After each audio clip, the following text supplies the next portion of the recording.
Então, eu vim trazer aqui o conceito de litisconsórcio, que se configura basicamente como um fenômeno processual, onde ocorre a pluralidade das partes dentro da ação. Ou seja, podem ter vários réus ou vários autores. Com isso, se encaixa também no contexto de economia processual, que é quando ocorre onde duas pessoas vão entrar em uma única ação, ou seja, elas têm casos muito semelhantes, idênticos praticamente, e em vez de elas entrarem com duas ações, elas vão entrar com uma única só ação, englobando-se na litisconsórcio. Hoje em dia, existem vários casos de litisconsórcio, porque além de gerar uma economia de dinheiro e de tempo para a pessoa que vai entrar com o processo, gera também uma celeridade e uma economia dentro do sistema, não ocorrendo um inchaço judicial. O consórcio de partes ocorre quando duas pessoas ou mais se apresentam como autoras de um mesmo processo. Se forem caracterizadas como autoras, elas tomarão uma parte ativa da ação judicial em questão. Caso contrário, e forem apresentadas como réus do caso, será dessa forma a parte passiva da ação. A pluralidade das partes em questão vai estar correlacionada com uma relação viamente jurídica, direitos dos litisconsortes. Por isso, ambas as partes possuem direitos a ser considerada, tanto a parte ativa quanto a parte passiva do caso, do litisconsórcio. Além da ativa e passiva, também se encontra a mista. Um pouco das características: ativo é apresentado quando ocorre mais de um autor, quando se tem ciência de muitos autores do processo, sucessão de um único réu. Isso vai ver com a necessidade ou não dos autores em querer tomar essa ação conjunta. Para se ter participação de um autor ativo, deve-se ter em viés que o direito para a implementação de uma ação não é caracterizada como critério absoluto e sim pode ser subjetivo, não havendo assim a necessidade, em regra, de exercer tal ação contra a vontade do próprio. Passivo é apresentado quando ocorre do processo apresentar seu polo, mais de um réu, sendo a proposta por um autor. Sendo assim, menos problemática que for o autor da ação na petição.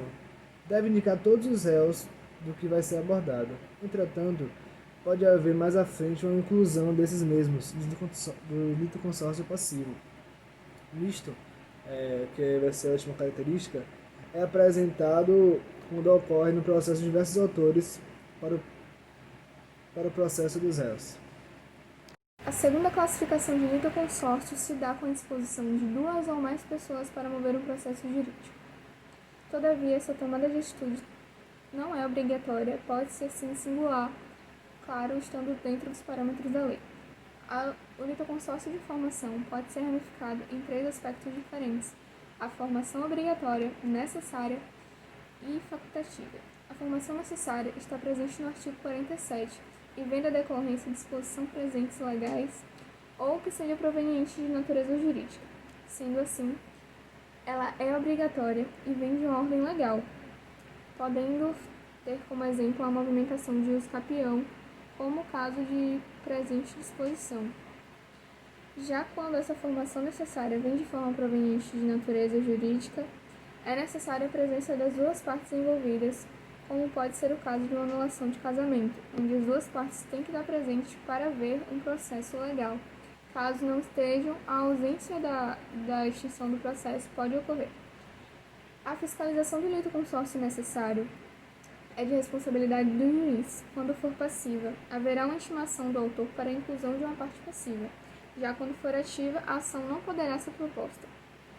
A formação facultativa de litisconsórcio fica a ser determinado pelo autor, todavia tendo claro que está legalizado com a disposição dos parâmetros legais. Fica, no entanto, ao autor a iniciativa de forma de um litisconsórcio ou não, tendo em vista que pode ser opcional a escolha das partes. Todavia, a utilização deste meio só vai ser analisado quando o juiz, de fato, adequar uma conexão aos fatos, tendo um ponto de encontro dos litisconsórcios. Sendo aprovado pelo juiz, já pode recorrer ao pedido de litisconsórcio. Sendo assim, a formação dessa só vai depender do fato do autor da ação. Eu vim falar sobre a classificação de momento-tempo no litisconsórcio. Esse momento-tempo pode ser dividido entre incidental e inicial. Esse inicial classifica como um litisconsórcio inicial aquele que já nasce com o efeito de proposição, ou quando vários são os autores que o promovem, ou quando vários réus são citados na petição inicial. O incidental, ele ocorre no decorrer do processo, em questão de um fato ulterior, de um fato anterior à propositura da ação.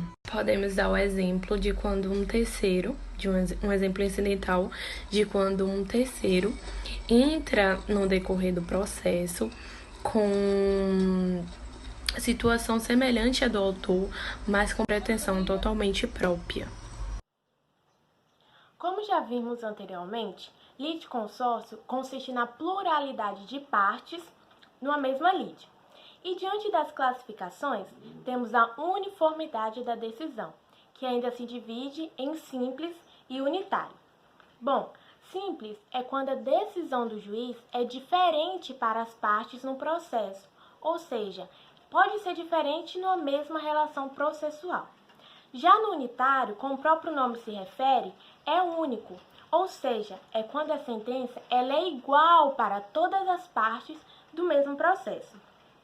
De acordo com o artigo 116 do CPC, do Código Civil, diz assim: o litisconsórcio será unitário quando, pela natureza da relação jurídica, o juiz tiver que decidir o mérito de modo uniforme para todos os litisconsortes. Então é isso. Basicamente, a diferença está no poder do juiz em decidir a sentença, se ela for diferente ou igual.